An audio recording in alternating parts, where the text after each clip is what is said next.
Chosen one, the reason your life has been so intense is because you're the one who was born to break what broke others, the one God marked to end what's been silently tormenting your bloodline for generations. You're not cursed, you're called, and your light is the weapon that hell never saw coming. You've probably wondered why things felt heavier for you than others, why you were the one who had to face pain early, why betrayal seemed to chase you, why the very people who should have protected you hurt you. It wasn't because you were weak. It was because you were anointed to break the cycle. You are not like the ones who came before you. You are not like the ones who gave up. You are not like the ones who hid their gifts out of fear. You are the interruption to the pattern, the shift in the spiritual DNA, the one who carries light so powerful, darkness in your lineage started trembling the moment you were born. And that's why you were attacked early. The enemy doesn't fight what isn't a threat. The moment your light entered this world, a war was declared in the spirit, not because of what you had done, but because of who you would become. You are the chosen vessel to break strongholds that have lived too long in your family line. Addiction, poverty, shame, fear, silence, rejection, depression. They don't belong to you. They end with you. You are the generational curse breaker. And you don't need to wait until you're older, richer, or more perfect. The light in you is active now. Every time you choose forgiveness over bitterness, every time you speak truth where others lied, every time you refuse to settle for dysfunction, you're breaking chains. Chains that didn't start with you, but that God trusted you to finish. Let that sink in. God looked at your bloodline, saw everything that had gone wrong, and still chose you to make it right. And no, it's not easy. Sometimes the burden feels unbearable. You're the one trying to heal while still being hurt, trying to build while others tear you down, trying to find peace while living in chaos. But don't mistake the pressure for punishment. Pressure is what creates diamonds, and what's being forged inside you is more than strength. It's spiritual authority. You're not just surviving. You're rewriting history. You're shifting the atmosphere in your home, even when no one claps for it. Your kids, your siblings, even your elders, they're experiencing the overflow of your obedience, even if they don't acknowledge it. Why? Because your light doesn't need applause. It just needs to shine. And chosen one, your shine is loud in the spirit. Every step you take in healing yourself is echoing backward into your ancestry and forward into your legacy. What your great-grandparents couldn't say, you're speaking now. What your parents couldn't heal, you're facing head-on. And what your future generations will walk in, you are paving right now. You've probably felt misunderstood, isolated, too deep for surface conversations, too spiritual for certain circles, too sensitive in a world that glorifies numbness.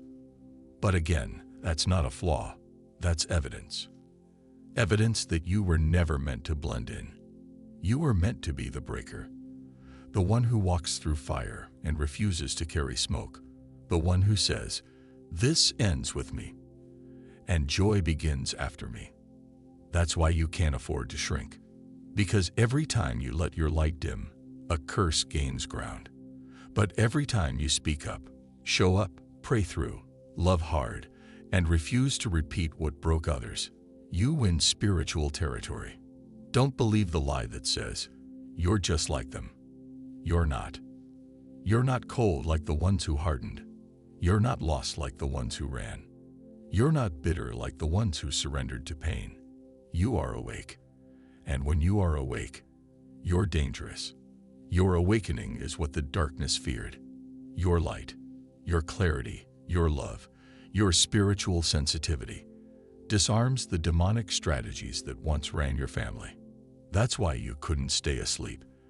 That's why you couldn't keep doing what others called normal. That's why the old habits don't fit you anymore, because you're not from the same mold. You're heaven's custom design, made for such a time as this. But chosen one, you must stay alert, because once the enemy realizes he can't destroy you, he'll try to distract you with guilt, with fatigue, with people who don't honor your growth, with patterns dressed in pretty lies. But don't fall for it. This mission is too serious. There are generations depending on your yes, generations waiting on your healing, generations tied to your obedience. This is why you can't go back. You're too aware now, too awake, too aligned. You've seen what happens when you dim your light. Everything around you starts to die. And you've seen what happens when you walk in your calling. Things shift. Atmospheres change. Demons tremble.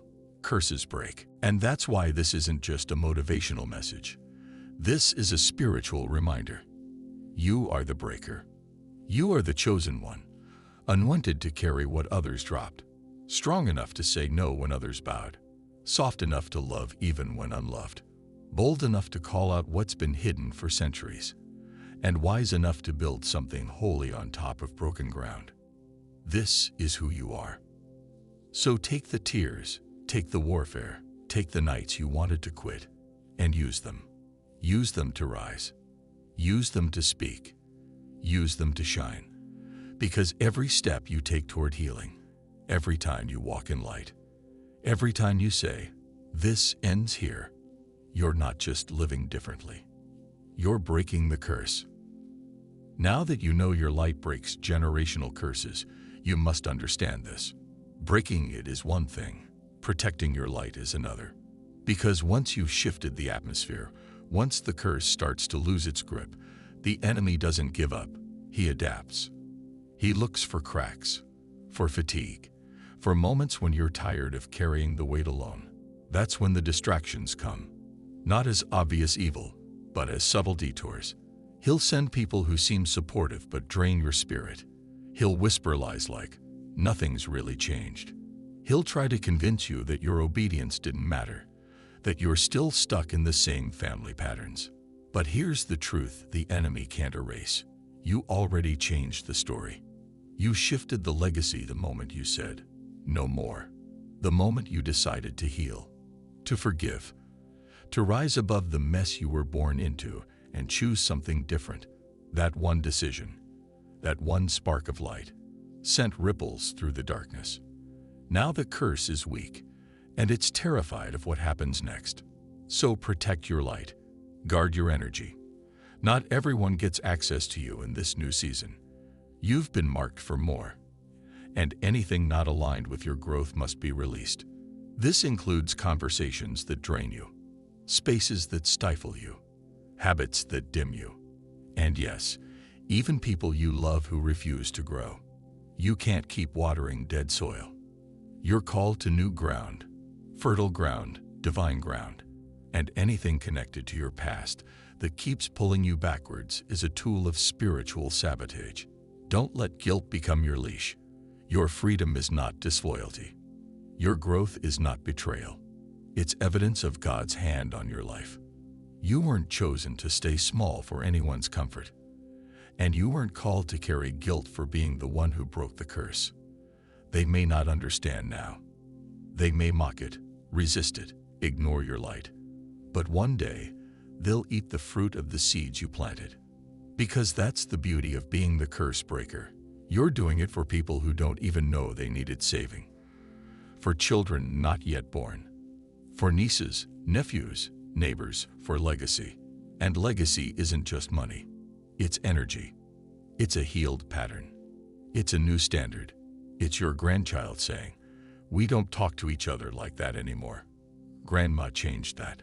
It's a son who grows up knowing how to love because his father finally forgave. It's a daughter who sees a mother stand tall and never shrink again. That's your fruit. That's your reward. But you can't afford to get weary. This walk will test you. The higher you go, the more pressure you'll feel. The more you heal, the more the old you tries to re-emerge and pull you back.